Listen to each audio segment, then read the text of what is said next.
माता वैष्णो देवी मंदिर gate number 3। वक्त देर रात 2:45। ये तस्वीरें, ये शोरगुल, ये चीख पुकार और इस सब के बीच सुरक्षा कर्मियों की सीटियों की आवाज बता रही है कि यहाँ कोई हादसा हुआ है।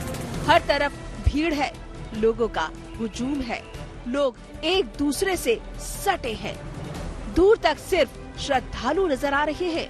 और इसी भीड़ की वजह से माता वैष्णो देवी मंदिर के ठीक बाहर शुक्रवार की देर रात हो गया बड़ा हादसा।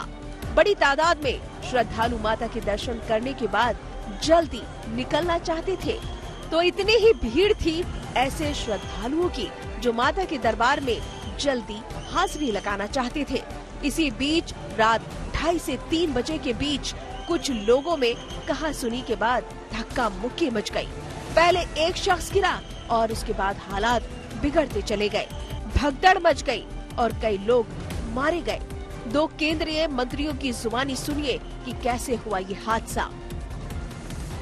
इसमें 2-3 लोग गंभीर है, बाकी लोग का इलाज चल रहा है और स्वयं माननीय प्रधानमंत्री आदरणीय नरेंद्र मोदी जी खुद इसकी निगरानी कर रहे हैं, निर्देशित कर रहे हैं। प्रधानमंत्री श्री नरेंद्र मोदी स्वयं संपर्क बनाए हुए हैं, तमाम अधिकारियों के साथ बात कर रहे हैं, प्रशासन के लोगों के साथ भी, पुलिस कर्मियों के साथ भी, लेफ्टिनेंट गवर्नर के साथ भी। हम भी उनको हर प्रकार से संपर्क में है उनके साथ। भगदड़ के बाद हालात भयंकर थे, हर तरफ चीख पुकार मच गई। कुछ लोग घायलों को संभालते नजर आए। इस बीच कुछ युवक घायल का हार्ट पंप करके जान बचाने की कोशिश करते नजर आए। शुरुआती तौर पर हादसा कैसे हुआ, इसके बारे में पता चला है कि गेट नंबर 3 पर यह हादसा हुआ। किसी ने पीछे से धक्का मारा, एक युवक इससे गिर गया। इसके बाद लोगों में कहासुनी हो गई, जल्दी ही भगदड़ मच गई। इसके बाद हालात बेकाबू होते चले गए। कुछ चश्मदीदों की जुबानी सुनिए कि आखिर कैसे हुआ था ये हादसा। सबकी बातों से एक बात साफ है कि मौके पर श्रद्धालुओं की भारी भीड़ थी और इस भीड़ के मुताबिक इंतजाम काफी नहीं थे। के पास में आपस में भीड़ टकरा गई है, वहाँ पर कुछ भगदड़ की वजह से हो गया। जब ढलान थी, ढलान से धक्का आया, धक्के की वजह से जो श्रद्धालु थे वो नीचे जमीन पे धंस गए। जो 20-25 आदमी थे वो वहीं पे बेहोश हो गए। और मेरी मिसेज ऊपर अभी तक फंसी हुई ना, वो नीचे आई ना, फंसी है अभी। हाँ जी, और इधर से इधर भी ठेला ठेली हो रहे, तो उसके वजह से लोग मतलब आपस में वो हो गए। एक चश्मदीद ने तो ये भी कहा कि कहासुनी के दौरान ही सीआरपीएफ ने लाठी चार्ज शुरू कर दिया था। इसकी वजह से भगदड़ मची और कई लोग मारे गए।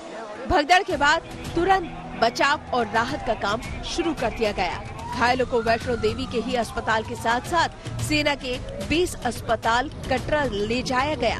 कई एम्बुलेंस इस काम के लिए लगाई गई। गनीमत रही कि जल्दी ही हालात को काबू कर लिया गया। कुछ देर बाद वैष्णो देवी यात्रा को फिर से शुरू कर दिया गया, लेकिन इस सब के बीच कई श्रद्धालुओं के चेहरों पर मायूसी छा गई। कई घरों के चिराग बुझ गए और मातम पसर गया। 10 लाख के मुआवजे का ऐलान भी हो गया। घायलों के लिए भी मदद की बात की गई, लेकिन सवाल ये है कि नए साल के पहले दिन अगर भारी भीड़ जुटने का अनुमान था, तो फिर इंतजाम पूरे क्यों नहीं किए गए? लोगों को किस्मत के सहारे क्यों छोड़ दिया गया? कटरा से सुनील जी भट्ट के साथ ब्यूरो रिपोर्ट आज तक।